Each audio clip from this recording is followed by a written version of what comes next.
Hello बच्चों, आज हम इकाई 8 कोण के बारे में आगे पढ़ेंगे। इससे पहले हम कोण की अवधारणा के बारे में जान चुके हैं। कोण क्या होता है, कोण के नामकरण कैसे हो करते हैं, कोण का अभ्यंतर और बहिर्भाग क्या होता है। आज हम कोण के प्रकार के बारे में पढ़ेंगे। तो चलिए क्लास शुरू करते हैं।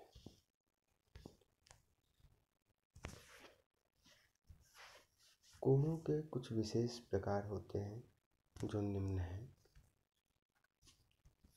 देखिए, सबसे पहला कोण है ऋजुकोण, जिसको अंग्रेजी में स्ट्रेट लाइन एंगल कहते हैं। दूसरा है संपूर्ण कोण, जिसे कंप्लीट एंगल कहते हैं। तीसरा है शून्य कोण, जिसे अंग्रेजी में जीरो एंगल कहते हैं।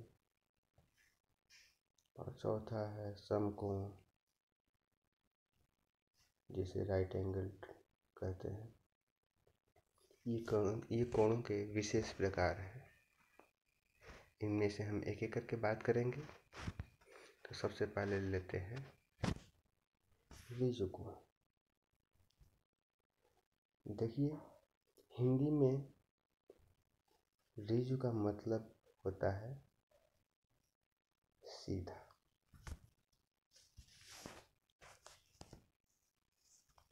यानी ये कोण सीधा होगा, सीधी एक लाइन। तो ये कोण कैसे बनता है?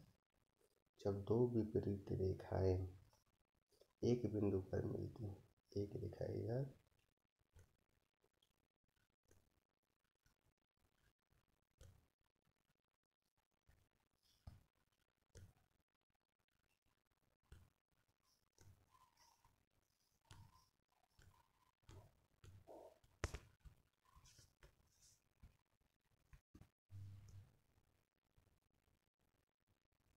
और दूसरी रेखा दूसरी तरफ,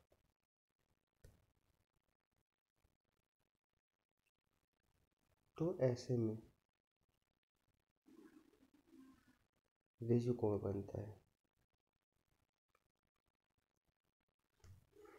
ओवरऑल हम बात करें तो ऋजुकोण एक सीधा लाइन ही है, जिसमें हम कोण इस तरह से नापते हैं।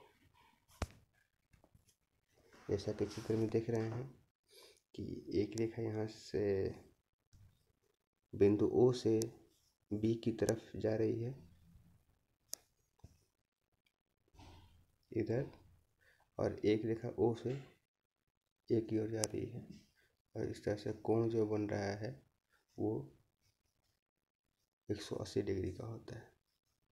हाँ बच्चों, ध्यान रखिएगा कि ऋजुकोण का मान 180 डिग्री होता है, 180 अंश का होता है।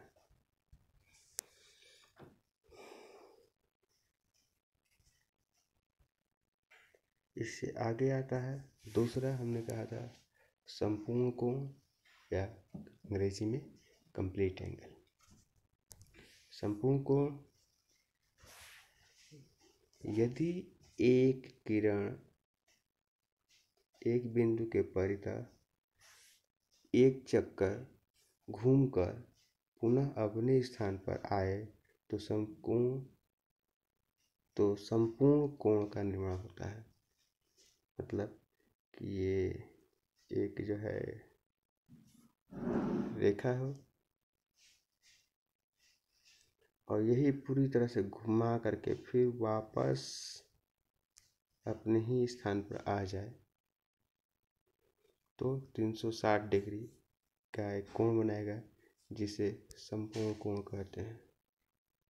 यानी कि ये एक संपूर्ण कोण बना करके दिखाया गया है, जिसका मान 360 डिग्री होता है।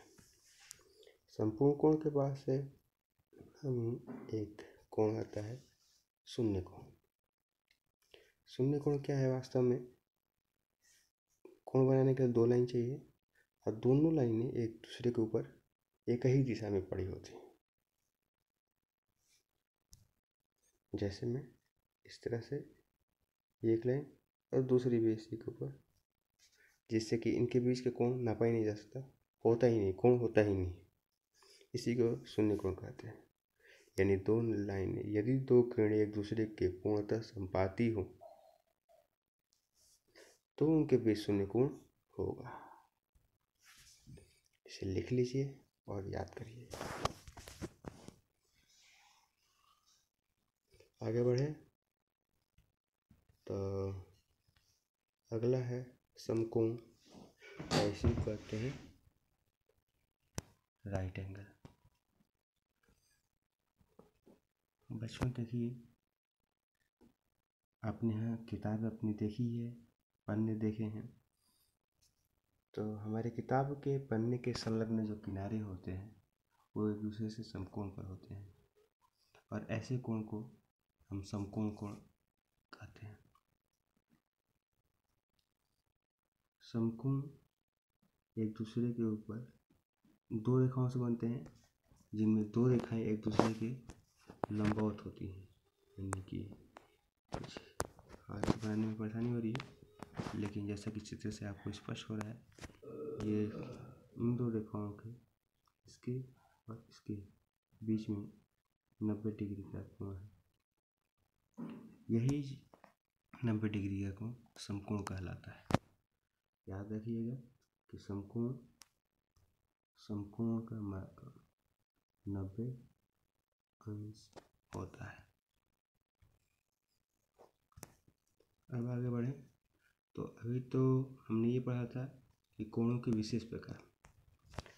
कोणों के विशेष प्रकार के अलावा अन्य प्रकार भी हैं। वो है न्यून कोण, अधिक कोण और बृहद कोण। देखते हैं एक एक करके। न्यून कोण को बच्चों हम अंग्रेजी में एक्यूट एंगल भी कहते हैं। चित्र देखिए, ये वाला न्यून कोण का जो मान होता है 90 डिग्री से हमेशा कम और 0 डिग्री से ज़्यादा होता है, जैसा कि इस चित्र में दिख रहा है।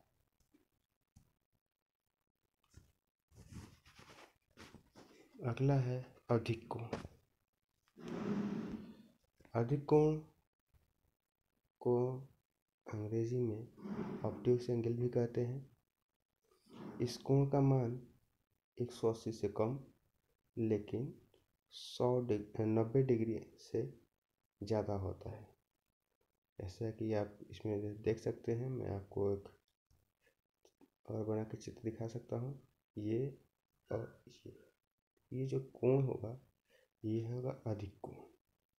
ध्यान रखिएगा, अधिक कोण हमेशा समकोण से अधिक है और ऋजु कोण से कम होता है। और आगे बढ़ें। आप जब भी आपको लगे बच्चों कि हमें लिखना है तो वीडियो को पॉज करिए और लिख लीजिए। अगला है बृहद कोण। इसको कहते हैं अंग्रेजी में रिफ्लेक्स एंगल, बृहद कोण। ऐसा कोण जिसका माप 360 डिग्री से कम और 180 डिग्री से ज़्यादा होता है, ऐसे कोण को बृहद कोण कहते हैं। बृहद कोण बनाना होता है तो एक सीधी लाइन खींचते हैं और एक ऋजु रेखा से और आगे का कोण बना देते हैं।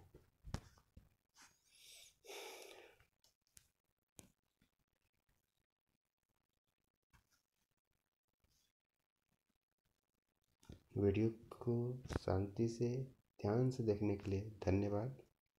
मिलेंगे अगले क्लास में।